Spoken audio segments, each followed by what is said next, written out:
The humid air hung thick with the scent of pine and the distant brine of the Gulf as Michael stepped out of his truck, boots crunching on the gravel road that led to Lake Elysium.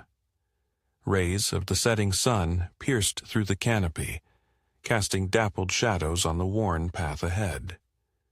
He glanced back at his friends. Alex, ever the optimist, was unloading the fishing gear with a grin plastered across his face. Jenna stood beside Sarah, her eyes reflecting a mixture of excitement and unease. It had been years since the four of them had gathered like this, drawn back to their childhood haunt by nostalgia, and Michael's insistence that they needed a break from their fractured adult lives. "Just like old times," he said, forcing a smile that didn't quite reach his eyes. Beneath his outward enthusiasm lurked a desperation to mend the rifts that had grown between them, a silent hope that the tranquility of the lake might wash away past grievances. As they pushed off from the dilapidated dock, the boat's motor sputtered before settling into a steady hum. The lake stretched out before them, a mirrored surface reflecting the fiery hues of twilight. But as they ventured deeper, an uncanny stillness settled over the water. The usual chorus of cicadas and bullfrogs had fallen silent, replaced by an oppressive quiet that pressed against their senses. Jenna shivered despite the warm air. "Doesn't it feel different?" she whispered.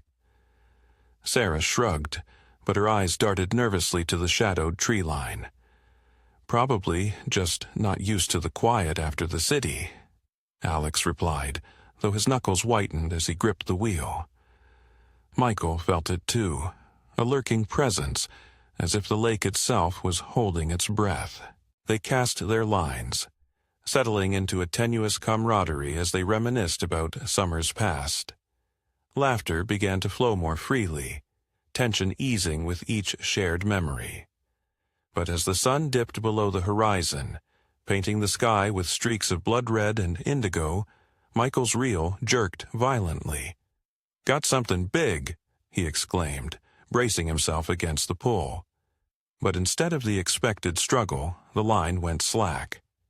He reeled it in to find a tattered piece of netting tangled around the hook, glistening with a dark, viscous substance.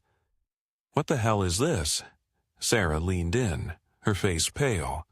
"Looks like it's been down there for decades."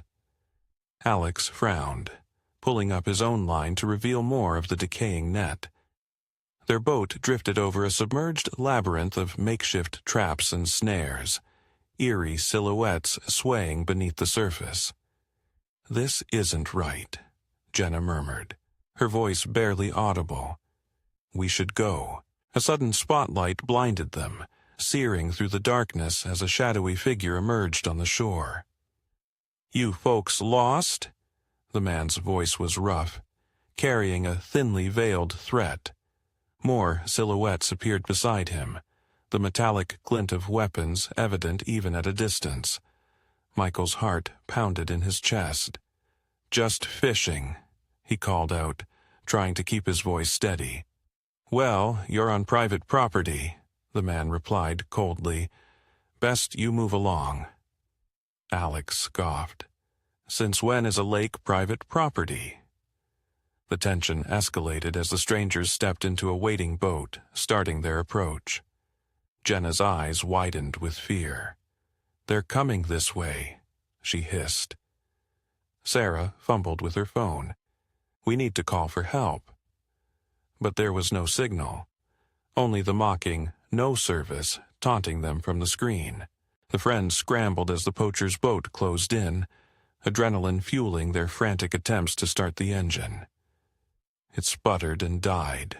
"They've sabotaged us," Alex realized, his voice edged with panic. "Grab the oars," Michael ordered. They paddled furiously, but the weight of unseen nets beneath ensnared them, the boat lurching awkwardly with each stroke. The poachers were meters away now, their eyes cold and predatory. "You've seen things you shouldn't have," the leader growled. "Can't let you leave." A shot rang out, splintering the wood at Michael's feet. Jenna screamed, the sound swallowed by the vast emptiness around them. Desperation clawed at Michael's throat. "We can't outpace them," Sarah cried. "What do we do?" He searched their faces, the shadows of fear mirrored in their eyes. "We fight." As the first poacher leapt onto their boat, a sudden ripple coursed through the water. Time seemed to slow as a low hum emanated from the depths, growing into a bone-chilling wail. The lake's surface broke with a violent surge, and from the blackness below, pale hands reached up, grasping at the invaders. The men's expressions twisted from cruel confidence to abject terror. "What is this?" one shouted, struggling against the grip of the watery apparitions. The friends watched in stunned horror as the poachers were dragged beneath the surface, their screams muffled by the churning water. The spectral hands released the boat, and a haunting silence descended. "Did that just happen?" Alex whispered, his face ashen. "We need to get out of here," Michael said, his voice firm despite the tremor betraying his fear. With renewed effort, they managed to untangle the nets and coax the engine to life. The boat lurched forward, cutting through the now eerily calm water. But the lake was not finished with them. A dense fog materialized, wrapping around them like a shroud. "I can't see the shore," Jenna said, panic rising. The compass spun wildly, its needle dancing erratically. Whispers floated on the mist, fragmented voices that seemed to come from everywhere and nowhere. "They're trapping us," Sarah realized, tears streaming down her face. Michael gritted his teeth. "No, I won't let it end this way." He steered blindly, relying on instinct and a desperate hope that they could outrun whatever force held sway over the lake.